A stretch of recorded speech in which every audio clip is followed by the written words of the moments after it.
Joining me now is Art Laffer, former Reagan economist, and Steve Moore of the Committee to Unleash Prosperity and host of More Money on WABC Radio. Art Laffer, alas, poor Yorick. Art Laffer, you're an educated man. Shakespeare's gravedigger, Arthur.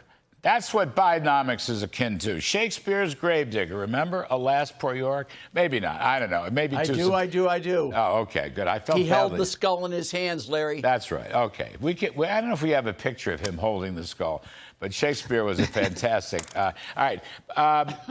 We'll get to Steve Moore, who knew alas, poor Yorick on a first-name basis. Here's what Mr. Trump said in Philadelphia about deficits and the economy. Take a listen, please. It was just announced that the budget deficit is now expected to be $2 trillion. $2 trillion. That's all of his Green New Scam stuff, making his brutal inflation much worse than anybody ever imagined. I believe it's the worst inflation the country's ever had. To stop Bidenflation, I will end Crooked Joe's wasteful spending and rapidly terminate the Green New Scam. All right. So, Art Laffer, I begin with you. Modern monetary theory. What is it exactly? Alas, poor Yorick, gravediggers. Well, what they say is they can go unlimited amounts of borrowing because the markets will tolerate it at low interest rates. But the problem with modern monetary theory, Larry, is really very, very simple.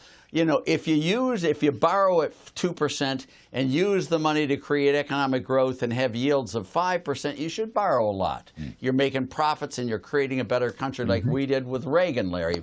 That's right. But when you borrow money, no matter what price, and you use it to pay people not to work and to destroy economic value, then you shouldn't borrow at all. But they're borrowing all this stuff and they're using the money badly. And by using it badly, they've created the Biden economy, which is a catastrophe. I mean, if you compare that with with the Trump economy, it's just amazing the juxtaposition there. I mean, nothing matches Trump's first term in office until COVID hit, and nothing matches that. It was the best economy, I think, in a first term ever. Well, Steve Moore, let's just go into this because people may not recognize the term modern monetary theory. Okay, but what you're talking about is basically endless or limitless spending. That's right. Borrowing. And the other key is the modern monetary theory people who do populate the Biden administration, unlimited money printing, right? They argue that because the dollar is the world's reserve currency, quote unquote, at least for the moment, the government could, or the Federal Reserve could buy all the bonds that are sold, could print all the money necessary, and that's really the clincher for modern monetary theory. They're not worried about inflation. They're not worried about regulation. As Arthur said, they're not worried about sluggish growth. Now, have they been proven right or wrong so far? Well, it's important for people to realize where this came from. Remember, Larry and Arthur, when Obama was president, remember his $800 billion so-called stimulus plan with the shovel-ready projects. And it did not stimulate the economy. The economy did terrible over the next 4 years. They never came anywhere close to the 3 to 4% target. And so what was the reaction? The reaction should have been, well, all this spending and debt doesn't really work. And what they came up with is this idea, oh, no, ask Paul Krugman. He said, they didn't spend and borrow enough money. Right. You know, if they just borrowed $4 or $5 trillion more, it would have worked. So Biden comes in and buys this crackpot theory, which is very convenient for him because he wanted to spend the money anyway. And now we've had this experiment, right? And now we've had this experiment with Bidenomics. And it is modern monetary theory. And the point of our piece that Arthur and I wrote is, who have been the victims of this? Well, the middle class, Larry, because the prices have gone up by 20%. Incomes are only up 16 or 17%. So the average American is poorer as a result of this. So this idea does not work. Hopefully we can put it in the grave and pour salt on the soil so the idea never comes back. One other quick thing, Larry, if I may. You talked about Reaganomics, and I agree with Arthur on this. Under Reaganomics, we came in, you guys did it, you were there. You cut taxes and rebuilt the American economy so we could build the Cold War. And that was largely paid for by borrowing. But look at the payoff. I mean, the payoff was a booming economy. We won the Cold War. So borrowing in and of itself is not a bad idea. But what have we gotten with Bidenomics? Nothing.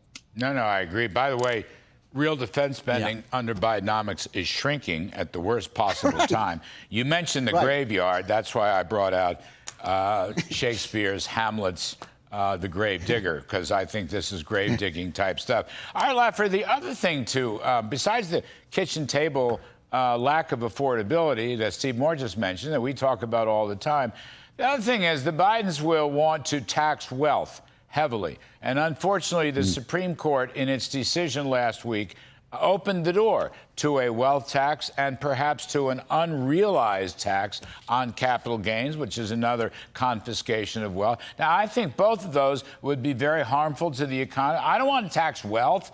I don't want to tax investment.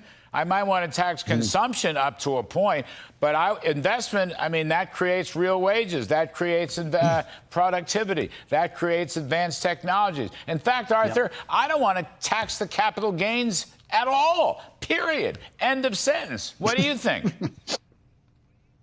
You know, when you look at the thing the Supreme Court did, if you look at it, we have a wealth tax in this country. It's at the local level, Larry, and it's called property taxes. And when you put a wealth tax on, an annual wealth tax that you can't escape, that lowers the rate of return on capital to the holders of that capital, and the value of the wealth falls dramatically.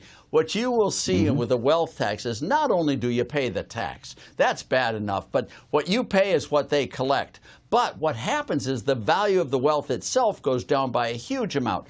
What we find on property taxes is a 1% property tax. A 1% property tax will drop the value of a property by about 12% in addition to the tax that you actually pay. So this wealth tax has a double whammy. It's a tax like all the others, but after the tax, you don't get to keep your wealth. It's now, no, they're going to tax it again next year and the year after that and the year after that. Well, so it has this huge asset value decline that's really terrible. Right. You railed against this 40 years ago, more than 40 years ago. Jarvis Gann, Prop 13. By the way, yes, exactly. The California State Supreme Court won't even let California voters today vote on another local tax limitation, which is really bad. Amazing. Talk about no democracy. So you're dead right on that. Steve Moore, one hopes, one assumes that Mr. Trump will be very facile in describing the kitchen table consequences of Bidenomics.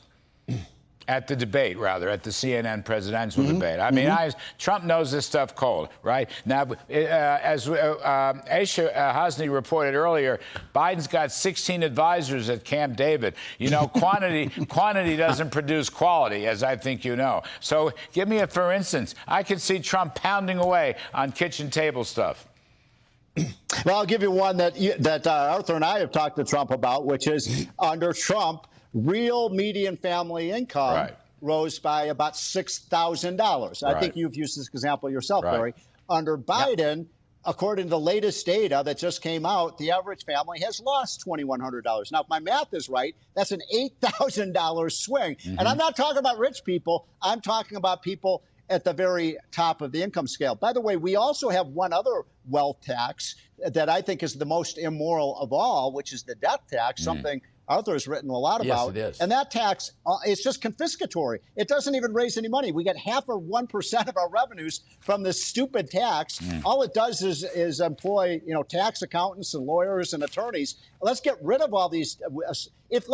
If you want more of something, you don't tax it more. How complicated is this? We want more wealth. We want more investment. We want more savings. And they want to tax it all. And they're going to turn America into California, which has the highest taxes, and everybody's leaving. Well, that's the model, I think. That's a good point. Those guys, California is the Bidenomics model, basically. Arthur, I'm going to give you the last word. You know, Biden has 16 advisors prepping him for the debate, right?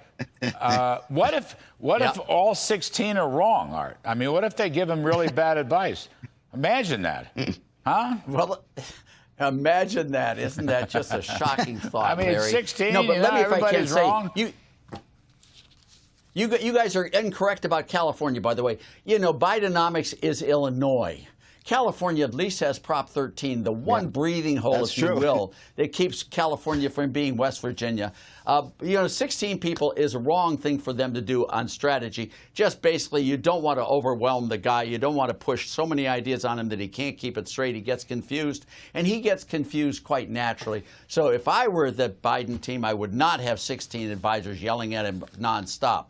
That's just the wrong way to go. He should have one advisor, and then he would only have one mistake to correct, that one advisor's comments, not all 16 mistakes to correct. Alas, poor York.